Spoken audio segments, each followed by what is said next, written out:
جب سینڈر صرف 6 سال کا تھا اس کے والد کا انتقال ہو گیا۔ اس کی والدہ کو اپنے بچوں کی کفالت کے لیے سارا دن سخت محنت کرنا پڑتی تھی۔ جب وہ کام پر جاتی تھی تو وہ سینڈر کو بہن بھائیوں کی دیکھ بھال کے لیے گھر چھوڑ جاتی تھی۔ چنانچہ 6 سال کی عمر میں اس نے کھانا پکانا اور خاندان کا خیال رکھنا شروع کیا اور 7 سال کی عمر تک وہ بہت اچھا کھانا بنا لیا کرتا تھا۔ جب وہ 10 سال کا ہوا تو اس نے ایک فارم پر کام شروع کیا۔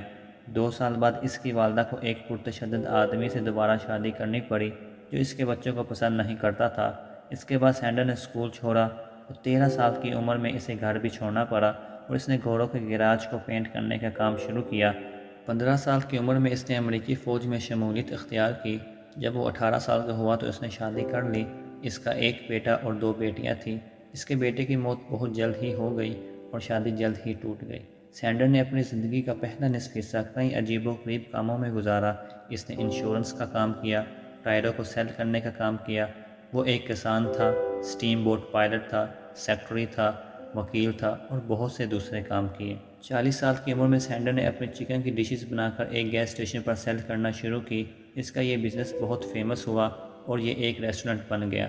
اگلی دہائی میں اس نے چکن فرائی کرنے کے لیے ایک سیکرٹ ریسیپی متعارف کروائی، لیکن 65 سال کی عمر میں اس کا ریسٹورنٹ ناکامی کا شکار ہو گیا اور اپنی زندگی میں پہلی بار اسے سوشل سیکیورٹی کا چیک سائن کرنا پڑا۔ سینڈر 65 سال کی عمر میں مکمل طور پر ٹوٹ چکا تھا، لیکن اس نے اپنے خوابوں پر یقین کرنا نہیں چھوڑا and he didn't give up. اس نے اپنا $105 کا چیک لیا اور بزنس پارٹنر کی تلاش میں امریکہ بھر کا سفر کیا تاکہ انہیں اپنی سیکرٹ ریسیپی متعارف کروا سکے۔ یہ وقت سینڈر کی زندگی کا مشکل ترین وقت تھا، ایون کہ وہ اپنی گاڑی میں زندگی گزار رہا تھا۔ ریجیکشن کے بعد ریجیکشن اسے فیس کرنا پڑ رہی تھی، لیکن اس نے گیو اپ نہیں کیا۔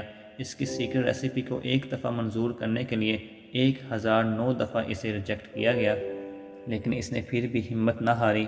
جلد ہی سینڈر 600 فرنچائزز کا مالک بن گیا جو کہ چکن فرائی کی سیکرٹ ریسیپی بنایا کرتی تھی۔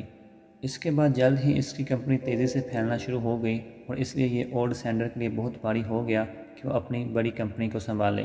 اس لیے اس نے کمپنی کو $2 ملین میں سیل کر دیا، but he remained as a spoke person. آخرکار اس نے کامیاب ہو کے دکھایا۔ 90 سال کی عمر میں سینڈر کا انتقال ہوا۔ آج دنیا بھر میں 20,000 سے زائد KFC آؤٹ لیٹس ہیں۔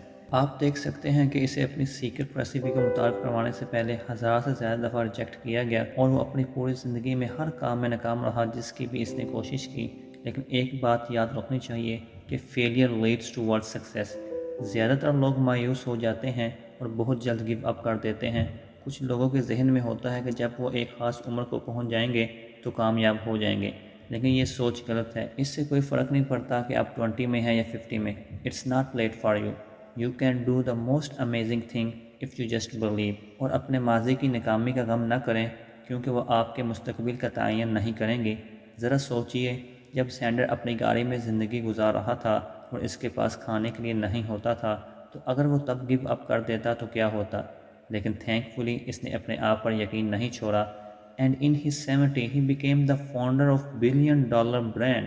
لہٰذا یاد رکھیے کہ آپ زندگی میں کامیابی حاصل کرنے کے لیے کبھی بھی اولڈ نہیں ہوتے۔ اپنی صلاحیتوں پر یقین رکھیں۔